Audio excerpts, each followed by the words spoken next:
You are now listening to Carly's Couch. I'm Carly. And I'm Lex. In this podcast, we discuss a wide array of topics about life and how to live your best life, whatever that looks like for you. Hope y'all enjoy. Have you ever felt anxious but couldn't identify why? Sometimes triggers aren't always clear to us, but in this episode, we're going to talk about how to speak, and then how to identify anxiety triggers and list some of the most common ones. Hello. Happy Monday. Happy Monday. Happy New Year. Also, I've really enjoyed my first week of 2022. Carly, I don't know if you agree or disagree for yourself. How's it been going for you? Man, it's been beautiful. I feel like the weather is getting better, back to regular LA programming.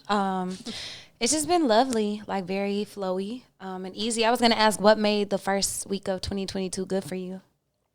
For me specifically, it felt light and it felt easy. And at the same time, all the productive stuff got done and things were moving. And I don't know, I just felt like I didn't really have too many issues or not on the like day-to-day, type front. Kind of started organizing my day a little different. I'm not really organizing it, but I don't know. It's weird how it's like the same things every time, right? But like how I pull out kind of like what's those top couple things I need to do, and I kind of just don't let myself be worried about anything else. So I don't know. It's been pretty good. How do you not let yourself be worried about anything else? I don't know, but I think what I'm doing is I'm looking at the week ahead in general, and then it's like, all right, so I kind of get a feel for when I have a meeting or like, when something needs to be done by or by what day you have a meeting, whatever, right? And so I then kind of compartmentalize to the day, and it's like, okay, so if tomorrow I have this and this, then all right, so I need to have that agenda prep today, or the certain thing, like couple things I need to do today, plus the meetings for today. That way, especially with meetings, like if I put my couple meetings on the list and it's like, all right, so Lex, you don't have time to be doing 500 other things, versus when you try to kind of put a lot of stuff. So I'm just doing a better job, I think, of gauging my own energy and gauging like what's realistic to get done. And so as a result, it's like, all right, I've been able to cross off all the things every day. And then you just, I don't know, kind of like glide on in a better mood instead of feeling like, oh man, I didn't do this or I didn't do that.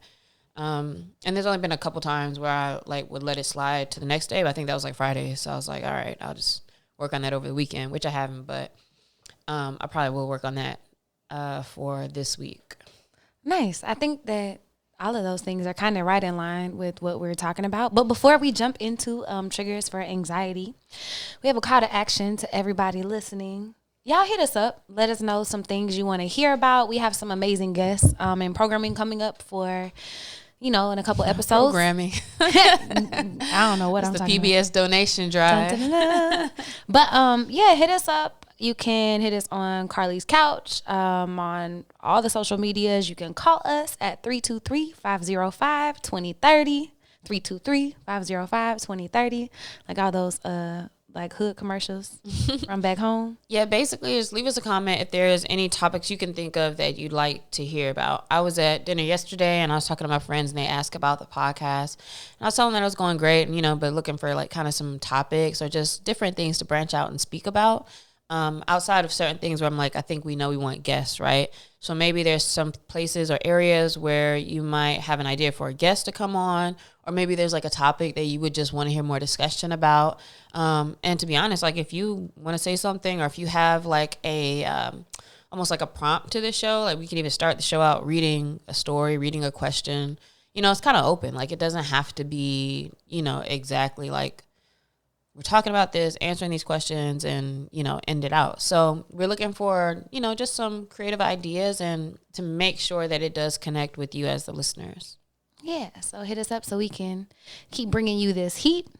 But yeah, I was pretty interested, like you said, in how good your week has felt, because I feel like anxiety is kind of the opposite of that. I feel like anxiety is kind of when things don't feel good. And that's when you start to notice like, something's off. Well, and then the reason I got the idea to talk about anxiety today, though, is even though I'm also saying like how great my week was, and it really was like really good, like literally like every morning, like felt calm. Like I can read and chill, get into my work kind of as I wanted to, do my meetings. Like everything kind of flowed. But at the same time, in the last couple of weeks, I've been having like a lot of anxiety, but not obviously connected to anything. So that's what made me think about this today is like, well, what if you're like feeling anxious, but it's like you don't really know what's going on exactly. And for me, what that has looked like is like just random times, or what seems to be maybe random times. Maybe it is I need to pay more attention to like what was on TV or, whatever. And that's what we'll talk about. But like I would just start saying like or like if I was with somebody like, man, I feel nervous right now. Or like I can feel my heart like really pumping. And it's so weird when it's like I notice my body is doing something, but in my brain I'm like, okay, like there's nothing really happening right now, to be in fight or flight or anything like that. And so it's just like kind of weird, but like I kept feeling it and like multiple times, like over and over. So that made me think about, well, how can you tell what's causing anxiety? So what does anxiety feel like? Like for you, like you said, you put your hand on your chest. So is there something there? What does it feel like? Yeah, for me, I feel it physically. Like I feel my chest feels a little tight. Like where my heart is, my lungs might feel a little tight. I can feel my heart beating a little faster. I feel kind of like nervous, as if maybe like, I don't know, like I'm about to present something or do something, but I'm not, in these cases at least. Being like a little more irritable or like kind of like on edge at the same time. What else? Maybe a little bit restless sometimes, but I'm already like, that's kind of my regular state. And then also another thing that I noticed, and this is what made me like really pay attention to it lately, I think it must be in conjunction with the anxiety, but like I keep envisioning like bad things happening. And by that, I mean, like when I come out of my driveway, my garage, like I'll be driving out and then I'm stopped and I look left and right. But for some reason, like in my head, I envision like, oh man, a car like just swiping me out or something like that. And it's weird because I'm actually stopping. So it's not I know it's not dysfunctional anxiety. And so that's something too, where there's functional and dysfunctional, to where it's not like I'm just sitting there frozen. Like, oh, I'm scared to go out. Like I look side to side and I'm just like, dang, what if a car came out as I come out? And it's like, but also the fact that I'm like, whatever. Or like I've been on planes quite a few times recently. And it might be because I've been watching Die Hard, because I did watch like all three of them joints. And I've been binging 24 with Jack Bauer. So like, maybe it's that also. Maybe I'm watching the wrong things, but like every time I've been in the plane, which is maybe 6 times in the last few weeks, like I'll be like, oh man, what if the plane blew up? So I have these thoughts, which is kind of scary only because I don't want them to happen. So it's not like that, but it's kind of scary because also I do feel like, okay, I don't want to be thinking about the bad thing because like I don't want to be like bringing it towards me, But I've noticed it more and more. Like I keep having those kind of thoughts, like something is going to happen, or not that it's going to happen, but like, what if that happened type thing. So that was a big thing for me. Have you ever physically like felt anxiety yourself? Oh yeah, that's what I was about to say. Yeah, I feel it in my chest. I notice like my jaw gets tight. Sometimes I'm doing the Arthur fist, and like just clenching, like, so a lot of muscle tension. Sometimes, when I'm like stressed or worrying or like really far in anxiety, I might get headaches. So physically, that's kind of how it manifests. Very shallow breath. But for me, I notice my anxiety picking up when I start having irrational thoughts. So similar to what you're thinking about, like things like the worst possible thing that could happen, like out of nowhere. It's like not even relevant or real or whatever, but my brain is just going there. I start to notice that like my negative self-talk starts to pick up, and I start getting more mean or more sensitive. And yeah, that's like, are really you saying that the thoughts come first and then you get anxious, or no, I'm saying when I start noticing irrational thoughts, I'm like, oh, I'm anxious right now. Oh, I see. That's how you identify that you're being anxious. Okay. Yeah, because if I'm not like aware, like you said, I've definitely thought about that. Like, damn, what if I just got took out by that car right now? Like, not even nothing crazy, but like not even, and I say not even anything crazy in the sense like it's not happening. It's just like my brain starts to go places, or I'll have a conversation with a friend, everything's fine. I'm like, what if they don't love me anymore? Don't want to be. It's like, why are you going there with your brain? Okay. For me, I definitely identifying like, oh, I'm feeling anxiety when I literally feel it. I think more so than that, but I have noticed that I don't know if I really notice negative self-talk all the time. I don't know. Maybe it depends on how much I'm chilling, but not enough for me to be like, yeah, that's what it is. So for me, it's my body, like, for sure. And then, like, when you're feeling anxious, like, we've talked many times before about the history of it and the physiology of anxiety and fight or flight and adrenaline in your body. But, like, what is it doing for us, and, like, what is it telling us, especially if we're not in a situation where, like, something's actually happening? I think some people just have anxiety, so I don't think it's necessary. I think sometimes it doesn't have to have. Yeah, but then I think what we always, like, our brains naturally try to provide answers for everything, like why we feel a certain way, why whatever, and sometimes things just don't have a purpose. But what it could mean is that, you know, there are some situations you're not processing, some emotions that need to be dealt with, some difficult conversations you're not having. It's like, you know, whenever you're not fully self-aware or not addressing the things you know you need to, that's what builds up and can turn into anxiety.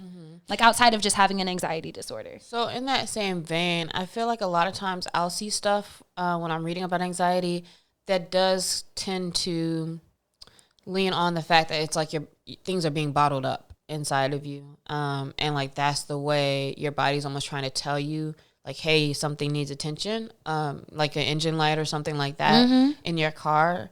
And that's kind of how I think about it sometimes. And I know, like, with transcendental meditation, for example, I remember one of the things when you do the training for that, they talk about how, you know, your body will, like, store stress and stores, I don't know if it's right to say stores anxiety, but, like, in storing like stress and all that in your body, how, like, this type of meditation allows it to kind of, like, keep, like, flowing and things of that nature. I know even with people who do stuff with chakras, like, it's kind of like, all right, you notice where you're blocked up and, like, letting it flow. But I feel like that stuff sounds kind of woo-woo, but at the same time, personally, like, when I feel my body, like, physically feeling anxiety, lately what I have been like, all right, so, like, what's going on right now? That's what I'm trying to think. Like, what's, like, literally around me? Like, what am I looking at, or what was I thinking about, or who am I with, you know, and trying to figure out, like, what it is. And I think that's important. And it does sound woo-woo to be like, oh, your emotions are in your body, but there is a lot of scientific research behind that. The issues are in your tissues. And, like, even in certain yoga poses, like, you'll see people when they're getting, like, massaged or getting, you know, like a stretch therapist or in yoga, and you'll start crying and being hip openers because we store a lot of trauma here in our hips. You store it in your fascia. There's so many cool, like, scientific things about it in metaphysical anatomy. Sorry, and speaking of even with crying too, like, there was a few times I was like, I was just kind of crying at, like, little things. And I know, of course, as a woman, like, there's certain times, you know, in the month where it's like you're just gonna be a little bit more, like, on the edge with that. But I don't remember if I was it or not. I don't think so, though. And so even with that, I was like, dang, why am I crying? Like, and I looked that up too, because I just be looking everything up. And in the same kind of way, I was talking about, like, all right, sometimes, like, literally your body, if your body is overwhelmed, like, it just kind of will make you cry or make you whatever. So I'm like, I feel like all this has got to be connected, but, like, what's going on? So when you find yourself, like, in negative self-talk, or where you're like, oh man, I'm feeling anxiety right now, is there a particular context that you notice, and you don't have to, like, put all your business out there, but is there a particular context to, like, that triggering for you that you recognize? Yeah, like a certain thing you see or around or do or whatever. Absolutely. So, when I think about, like, my biggest insecurities or the things that I kind of, you know, am growing through and healing, like, I've noticed, like, that's kind of like a big trigger for me. So abandonment. So, for example, like, let's just say that, you know, someone and I are supposed to go on a date, but they end up canceling and going to do something else. It's like, oh man, I get mad, trigger, get super anxious, start to get overwhelmed. That's, like, a big example. But even, like, smaller, and thinking about my body and, like, physical injury, I rolled the hell out of my ankle a couple years ago. A bitch was on crutches. It was bad.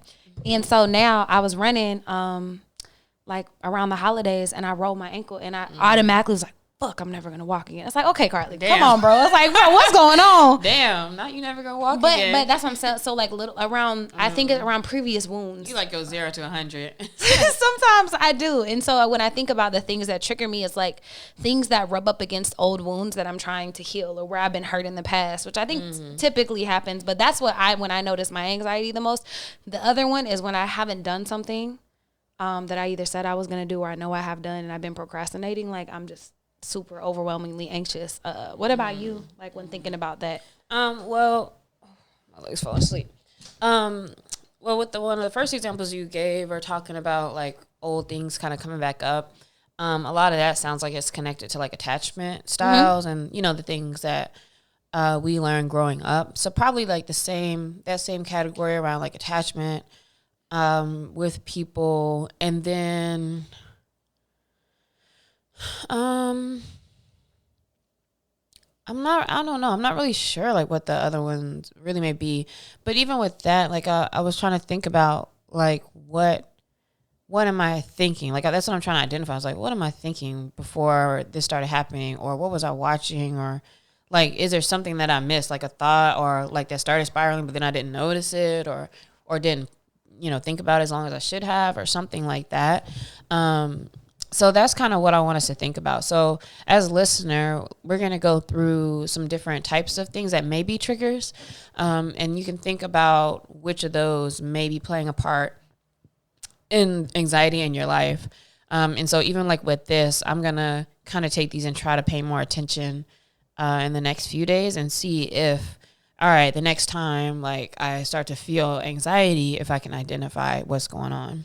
And I think the interesting part is like, in us trying to explain why we have emotions or anxiety or different things, like sometimes it actually doesn't have anything to do with like mentally, you know, what's going on. It's like kind of what's going on the outside of us. So we'll talk about some of those too. It's not all like, not like all in your mind. Yeah, it's a lot of different things that contribute. So I've noticed too, actually, go back to answer my question, being around certain people, like I noticed it's starting to be like that, but then I still have to ask more questions like about why.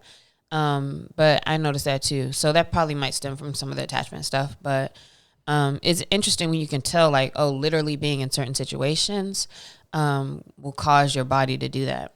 It's like whenever you're driving on the road on the highway and it's like it's like I think that's kind of what emotions and anxiety can be for us, like little indicators of what's going on. And so a big one, I kind of already talked about it, but I would say like health issues. So thinking about, you know, being injured, being sick, getting COVID. Like we are in year 3 of COVID right now or something like that.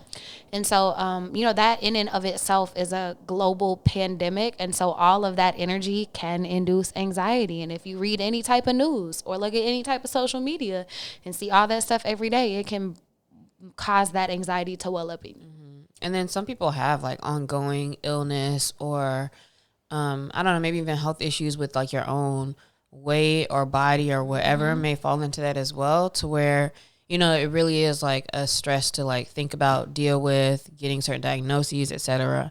So that can really be a big trigger.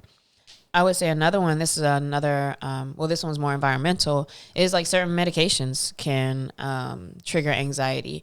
And by that, like as a woman, I know I've spent much time not on birth control, and I spent enough time on birth control to know that even with things like that, like they can literally make you feel different or more sensitive in different ways or more irritable in different ways, and literally like trigger your body in certain things as well. And then of course you see all the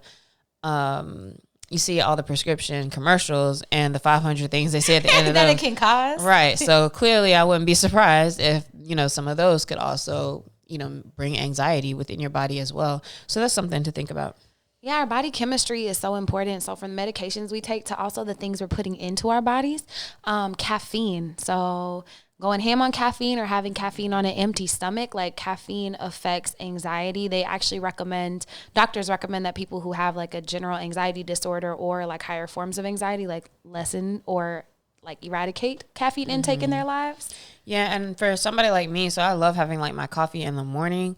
But even in the last couple of weeks when I felt really anxious, it's like I've also been like, man, I probably shouldn't drink this.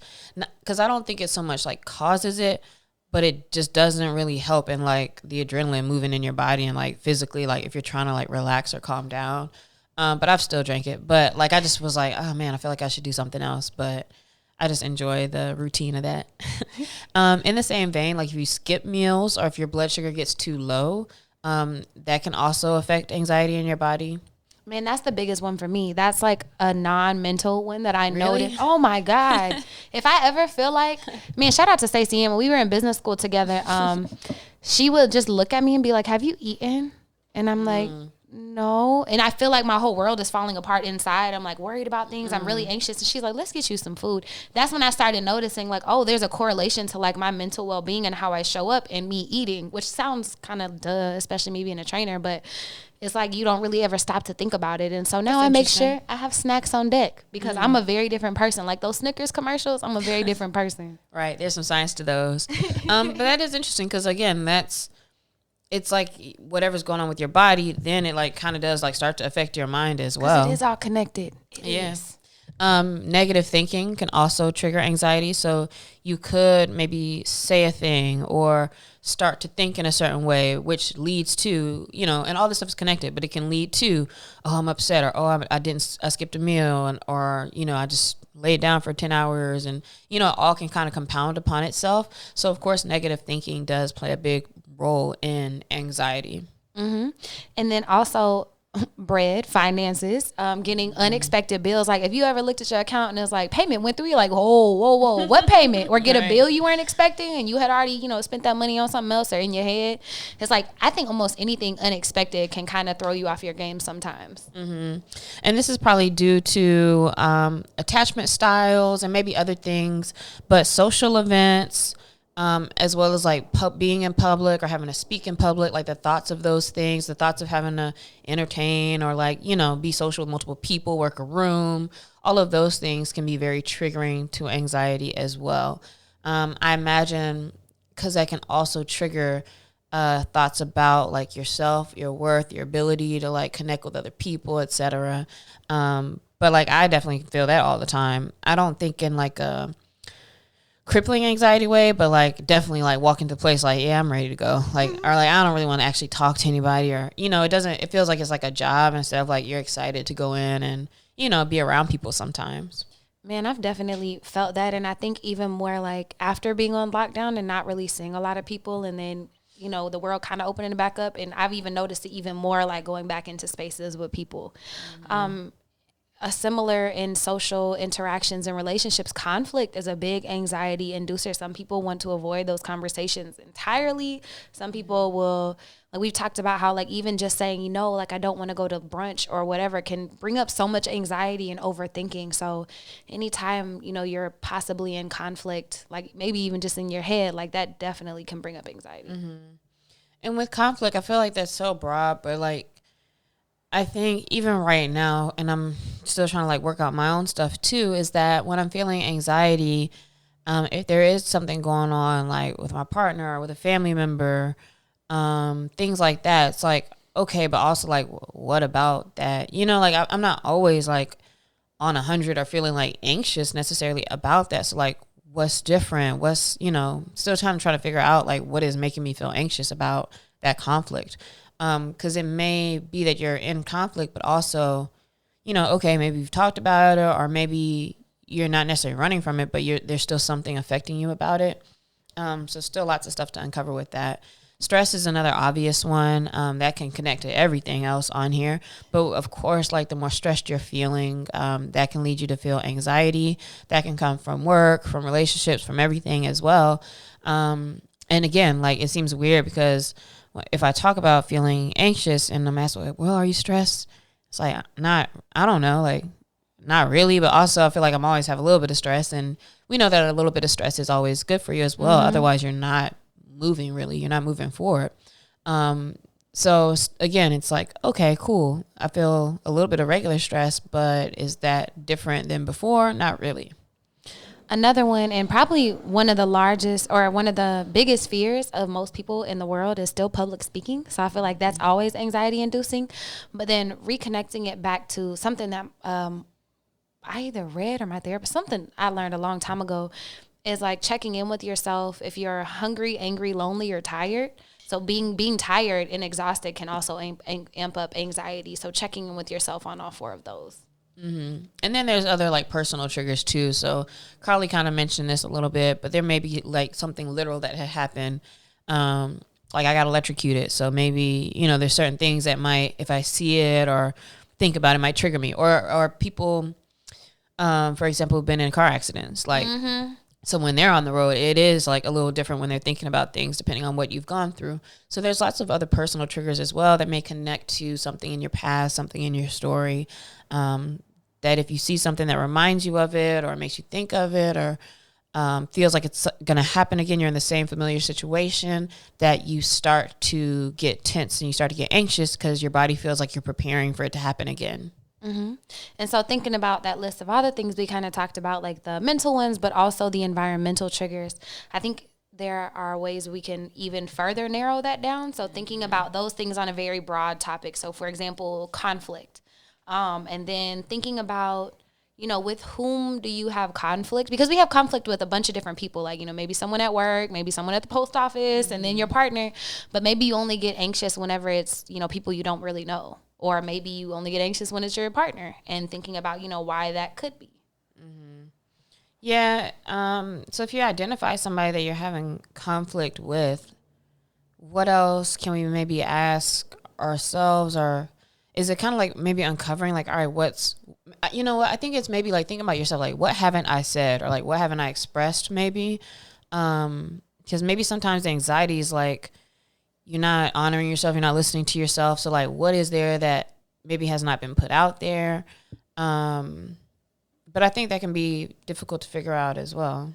So I think, so you ask yourself, okay, so conflict, I notice I get anxious anytime I'm in conflict. And then you can just sit down and think about the situations and asking some of those questions. Lexi just mentioned it. And also like, what needs aren't being met? What am I accepting that I don't accept? What beliefs am I not, honoring, or am I going against them in this certain way by being in this relationship or by doing this? Am I putting their needs in front of mine? There's like so many things in it. I mean, it's, infinite. We could ask a bunch of questions, but it really, boils down to you sitting with why you're uncomfortable and what really is triggering those things. Mm-hmm. I feel like all of those are really good questions too, because then at least you're opening yourself up to like, if you can identify it, then what? Like you can kind of manage it a little bit. You can manage like, all right, this is really what I'm actually saying right now. If I'm sitting here like waiting for somebody to call me or something and I'm starting to get anxious, then what am I saying? Like, I believe like that I need this, or that I can't be okay without whatever else. And like, now it's kind of you telling yourself that. And a lot of times we know better. Like we know what it needs to be. We're just kind of slipped back into like the same old. So it's like, all right, bet. Like, let me go do something else. Let me go, hang out or whatever. So perhaps identifying it is just the first step in being able to at least break it down for yourself. And then you have the option now in the agency to like actually be choosing something different. And that's why I love discussions like this and really just sitting down and kind of delving deeper into these things. So we get these indicators like these flashing lights on our car or the little bumps on the side of the highway, whatever. But it gives you a chance to really just get back in alignment with yourself, because they're really showing you something. Like if you are a generally stress-free person, but every time you talk to, your mama or your brother or whoever, you just get stressed and you just notice like, ooh, it like takes you out of your character. It's like, all right, bro, there's something we can look into here. Let's start asking some questions and figuring some stuff out. That might have been what it triggered the whole thing for me, because it's like being around family. It's like you be loving your family, but also it's like, man, I'm glad y'all don't be on social media nowadays, because y'all would have been getting packed the fuck up out of here. Some of the things like, that old people be saying or believing and stuff. And sometimes it just gets irritating being around like folks, especially folks that you're connected to and that you love, but like you're not really trying to have all these conversations all the time. And then they're not like a stranger. You could just be like, all right, whatever, and not worry about it. So that might have been what triggered it all for me. But looking at like the list of triggers, a few things that stand out outside of conflict and stress, of course. I think also with some of the body things, it is like eating a certain way and eating well that plays a big part as well in how you're feeling. So those are some more things that I'll kind of think about as I move forward and try to ask myself those questions. Yeah, me too. And just, I would say if you're like, man, this is a lot of information, I don't know where to start. The first thing is to really sit with your physical body and notice how anxiety shows up for you. Because we're all different. Like you might not have any of the symptoms that Lexi and I did, but maybe you have insomnia or like restlessness, or maybe you just feel overwhelmed. Yeah, that's the main one I do not have. That's what somebody asked me. They're God. like, are you having trouble sleeping? I was like, nah, not at all. Thank God. At any given time, I just started working back out again. I took a nap for like 2 hours one day, woke up for a couple, and then went right back to sleep at 10 o'clock. Like, I don't have no problem with that. But to Carly's point, there are different things. So I think we're pretty familiar with how our body feels. I definitely am now. But it's just now that I'm not trying, but kind of labeling like, okay, this is anxious behavior. Like, this is anxiety. And now, like, what does that mean? And what can you do? So with all of the tips and things we've given you, a couple of things that you can do to further this work for yourself and the practice of identifying the triggers. Number one is to journal. And this is just a good way to, if you have like a little pad with you, or if you use like your notes in your phone, which is what I do a lot of times. And if I'm having a certain thought and I'm just, I think about having the thought, I'll like write it down in my phone notes. But when you're feeling anxiety, you can jot that down. You can think about immediately, like, oh, what was I thinking about? Or who was I talking to? And try to see like what you can identify while it's fresh and while things are happening. That's a really good way to kind of open up the doors to explore what's triggering you in the first place. Mm-hmm.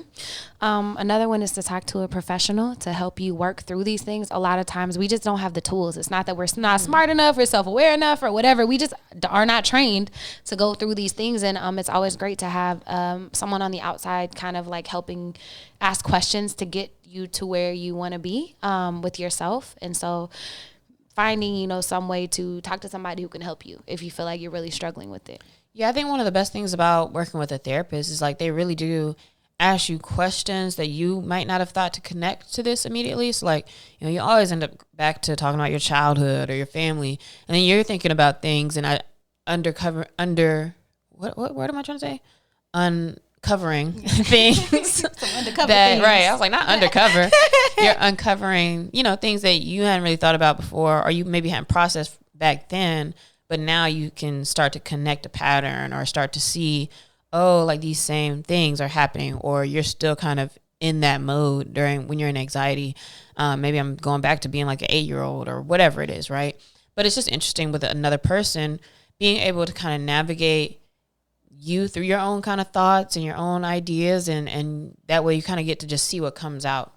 So definitely 10/10 recommend working with a therapist. Man, 100 out of 10. And then the last one is really just to be patient with yourself, be honest with yourself, even the hard things.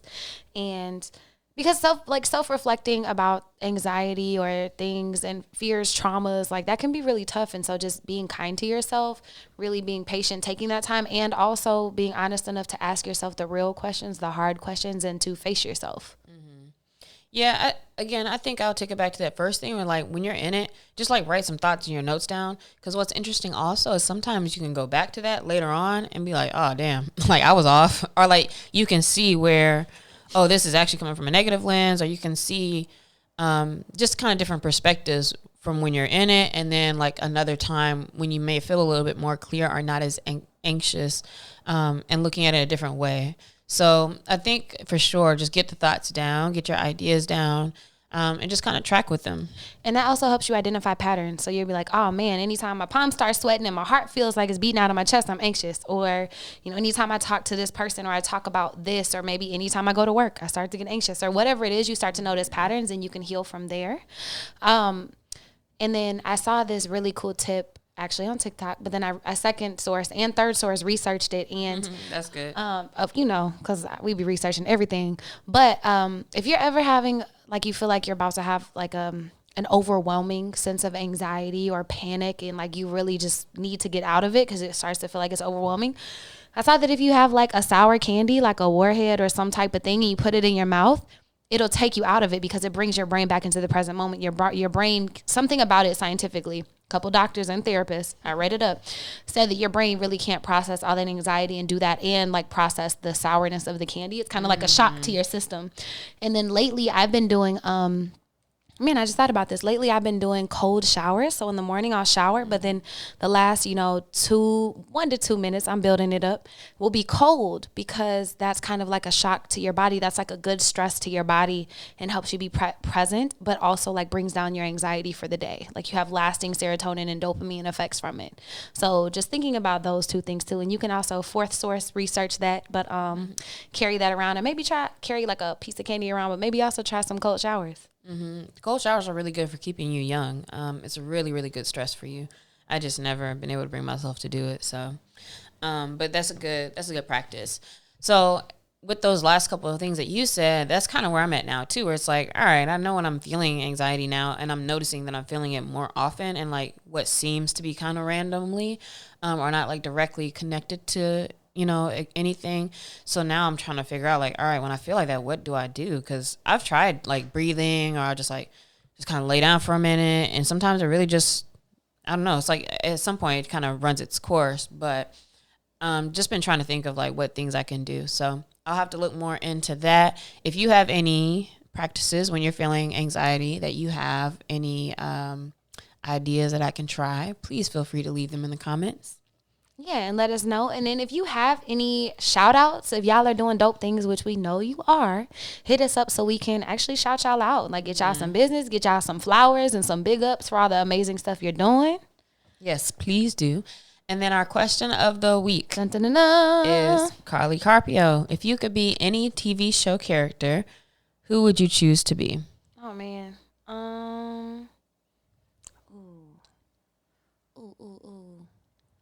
One character, and I'll say like for a week, so you don't have to feel stuck to it. Yeah, I feel stuck. If you already have somebody, go, because I'm thinking. I'm waiting for you. Oh man. Man, I think it'd be cool to have powers. I don't know why the first person that came to mind is I Dream a Genie, but somebody with powers. Cool. So maybe I Dream a Genie. I don't really remember like everything she was able to do, neither. but that sounds like, good. That's why I didn't want to commit to her. But maybe Bewitched. Oh yeah, because Bewitched, she has some cool. She can do all kind of cool stuff. Yeah, like twinkle her nose. That's pretty cool. For me, I would say one of them, because there's lots of cool things. One of them I would say would be Carmen Sandiego. Oh yeah, she got to like travel and just steal things, and then she went to jail every time, but also she escaped every time. So what's good? Yeah. So all right, I already got the money in my account. Like what's up? So yeah, who would you like to be for a week? What TV show character? Feel free to leave us 5 stars, a review, comments. Let us know what you're thinking, what's been on your mind, and hopefully this episode on triggering anxiety has been helpful for you. Share with a friend. See y'all next week. Bye-bye.